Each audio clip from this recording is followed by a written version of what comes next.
welcome to Bigfoot for Breakfast, home of the mysterious and the macabre, where we are now in Sam's living room, talking about Christmas monsters.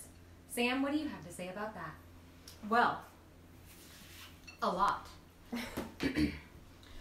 While uncommon in modern American Christmas tales and traditions, there are countless numbers of horrific monsters that surround the Christmas holiday in European countries.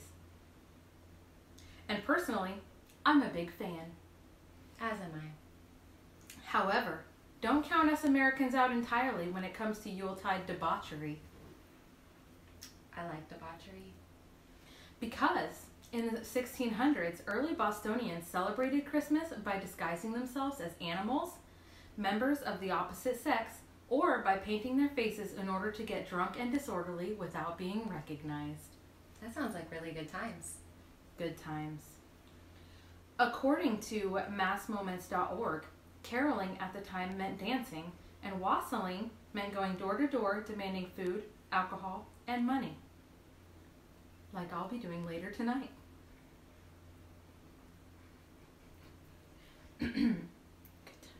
According to other sources, the annual debauchery got so bad. Anal debauchery? Not anal debauchery, annual debauchery, but it did include public orgies. Oh, my bad. Sorry, go ahead. Between the years 1659 and 1681, Massachusetts Puritans banned Christmas altogether. Grinches.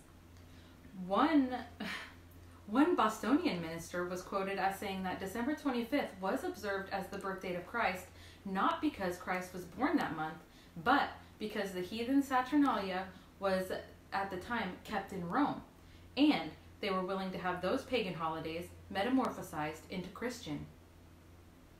Since then, Christmas in America has lost its dark side, and the creepiest Christmas elements we have now are minimum wage mall elves and drunken Santas. I really like drunken Santas, and I'm not very fond of mall elves. It's good times.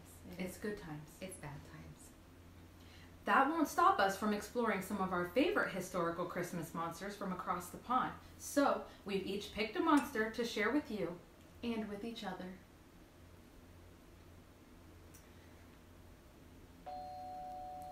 Oh, What's is that? that a doorbell? That was a doorbell. I sure hope that ding-dong comes with some balls.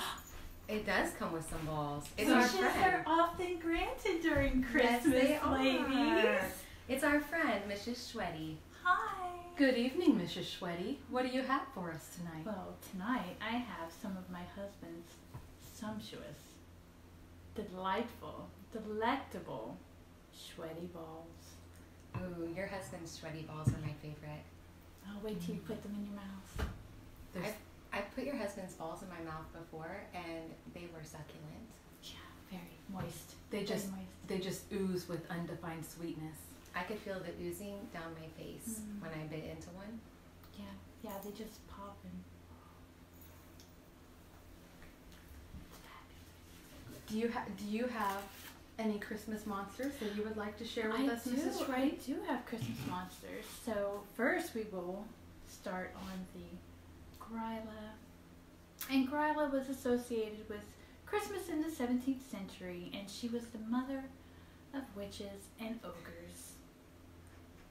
She was the Christmas witch, and she lived in the mountains with her husband. 13 Yule lads. They kept busy. It's cold. I bet they didn't have Schweddy balls. Everybody should have sweaty balls in the cold. Definitely. And aside from that, she also had 3 other husbands with 72 more children. They had. Yeah, and they all caused trouble, including murder. Bad kids. It's bad times. Murder, that's bad times. It's bad times. Bad Well, times. She was known for kidnapping, cooking, and eating children, especially the ones who disobeyed their parents.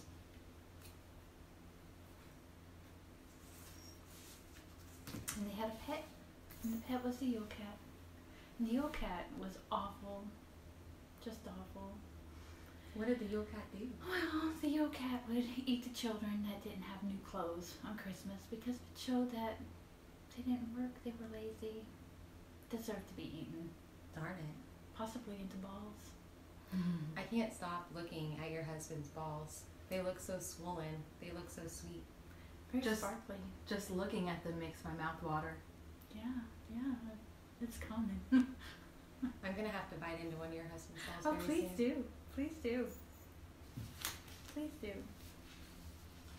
What have you got next for us, Mrs. Shirley? Well, I do have a few dad jokes. Yep, loud. So, what is a Jedi's favorite part of Christmas? What is a Jedi's favorite part of Christmas? Mistletoe, Obi-Wan Kenobi. That is so funny. That is hilarious. That fits perfectly with the Star Wars weekend. Absolutely. Who doesn't like a little bit of debauchery in Star Wars? I know I love both debauchery and Star Wars. And the balls are running rampant. That they are. Who is Santa's most impolite reindeer? Who is it? Rudolph. It's funny because it's rude off. It's rude and it's rude off. I also have a very appropriate joke. Let's hear it, Samantha. What's the difference between snowmen and snow women? What's that? Snowballs. Oh, that's funny because we have balls. We have Mrs. Schwetty's husband's balls. It's And- very funny. And they're white as snow. They are white and sparkly. Maybe a little less pure. I've heard that your husband oils his balls every day to keep them moist. Very supple. Very supple. May I suggest now that we make a missile toast? Oh, yes, Yay. let's do. I love puns. Christmas puns are my favorite. Puns and buns with balls. Can I just drink all this wine right now? All of it. Find a Shout out to Matt Beliside. It's delicious. Drink it all. Now, you also have a Christmas monster to tell us about? I do. I wrote mine down. Okay, so my Christmas monster of the year is Belsnickel, who popped into Christmas lore around the Middle Ages in European countries, according to Ranker.com's 10 most terrifying Christmas figures list. He was not only feared, but he was the inspiration for children to behave nicely throughout the year so that they might receive Christmas gifts. Belsnickel is the first character in the history of Christmas characters, as far as we can find, who distinguished good children from bad children. Do you have something you'd like to say, Samantha? No? No. The children who were good would receive treats and small toys. The children who were naughty were left switches. On Christmas Eve, before everybody would go to bed, Belsnickel would announce his arrival by knocking on the windows or doors. Why is Santa so jolly? Why? Because he knows where all the naughty girls live.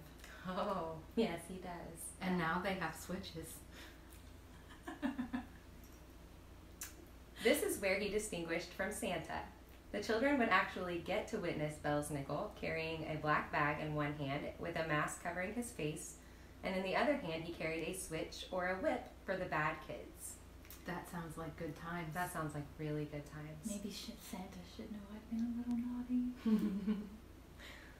The scarier versions of the Belsnickel legend is that he used to drag naughty children into the forest and punish them for their bad behavior, or suggest that he kidnapped the naughty children from their beds and never returned them to their parents. However, if they deserved it, they would be given the opportunity to redeem themselves. There is a creepy poem called Christmas Time in the Land of Belsnickel. I don't want to read it because it's long, but you should look it up. He definitely sounds like a rebel without a claws. Oh, very funny. That's very funny. But then again, it takes one to snow one. Let's do one more toast. I say we get blitzened. Let's get elfed up.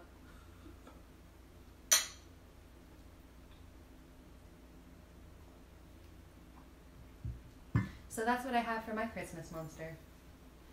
Did you have anything more that you'd like to talk I about? did Mrs. Shirley? have more. Yes, I did. There were also Yule lads and a Yule cat. I love cats. Yes. Yes, you do. We each have one. The Yule Cat lives with Gryla and her husband, 13 Yule lads, and would eat once a year. Only the children who could not afford new clothes. Such a shame. That's terrible. Such a shame. I would be punished all the time. But it's only because the kids On were purpose. lazy. They were lazy. They didn't want to work. So, you know, Yule Cat took care of that. Ate them. No more problems. Slay what? I thought of that just now. Brilliant. You're so funny. I of you. I know. Because the Christmas alphabet has no L.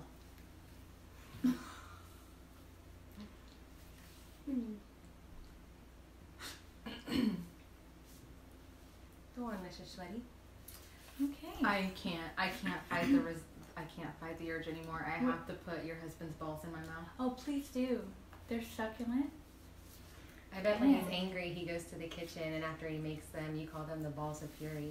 Oh, they're massaged very well while they're being made. These And yeah, moist, these balls are banging. creamy in the middle. Bangers without mash.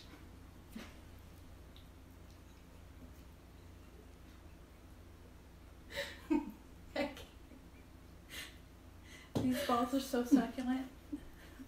They're more succulent than the plant your grandmother leaves on her windowsill. Completely. And I feel we're giving the world a sacred gift on Christmas. You are. That is just way more precious than baby Jesus. It's a delightful sensation of a sweaty ball in your mouth. My That it is. husband's sweaty balls are creamy and moist and literally pop in your mouth. When I think about your husband's balls, I touch my elf. As do I. No one can resist your husband's sweaty balls. They're immaculate. Well proportioned. Plump. Okay. I also have a Christmas monster.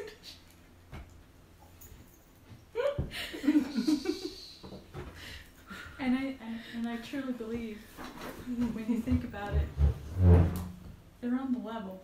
No, they're not on the level.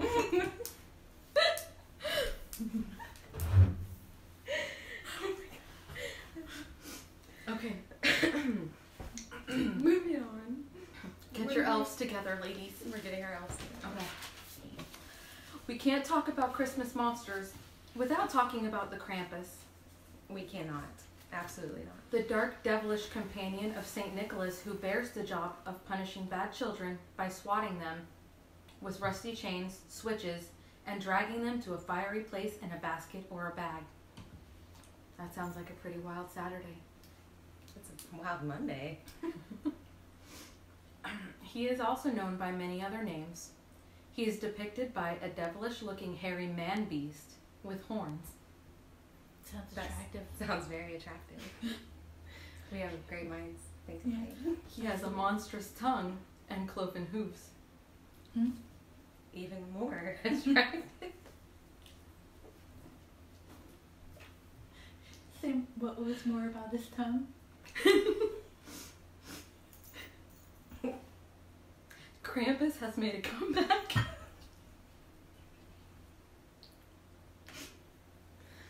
Over the past century.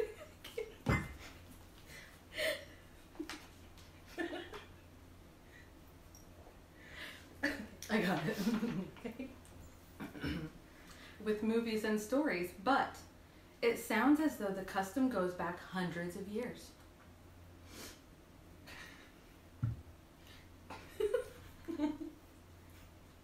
I'm sorry, I can't stop thinking about your husband's delicious balls. It's okay, neither can he. Krumpschnat is celebrated on the eve of St. Nicholas Day on December 6th in countries such as Austria, northern Italy, and other parts of Europe. On this particular day, people dress up as devils, witches, and wild men. and take part in a Krampus run, which sounds bloody freaking awesome, if you ask us. Indeed, it does sound bloody awesome. It sounds like a lot of good times. Very good times. I'd get into that. I'm down with that. Okay, do we have anything else for them today? Any other Christmas information or lore? I do have a couple of more jokes if you'd like to hear them. Ooh, I love jokes. Go ahead. Jokes are amazing. What's the difference between Tiger Woods and Santa? What is that? Santa was smart enough to stop at 3 hoes. Yep. How true.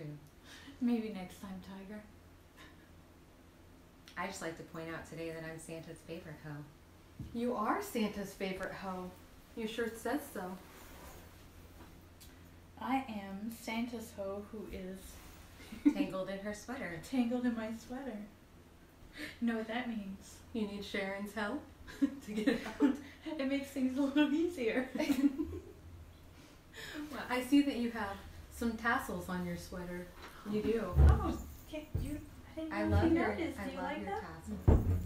Yep. They Oh, they you're- shimmy and shake. You're a regular Dita Von Tinsel. Ooh, that's quite the compliment. Thank you. It is a compliment. Anybody else have any more things that they would like to share? Nope. Thank you for joining us on this special Christmas mini-sode of Bigfoot for Breakfast. Thank you for enjoying my husband's sweaty balls. I have a feeling I'll be enjoying your husband's balls for years to come. I hope Many, so. many years. I hope so. They're quite delicious. Make sure that you look for our next episode, which will be Who knows? We're very sporadic. with our lives, but our actual episode will be released Tuesday, December 24th. Oh yes, we do have actual episodes. We have a very creepy episode as we're back to our old creep factor shenanigans. Indeed, we are. We are. I'm very excited about Tuesday's episode. Make sure you push the subscribe button on any podcast platform you're listening from. Give us a rating and a review. And know that we don't always talk like this. Make sure it's a really, really good review. Yeah, only good reviews. Don't We- be an a-hole. Or you get some sweaty balls. Is that punishment or? It's not. All right. This is Bigfoot for Breakfast. And Mrs. Schwetty signing off.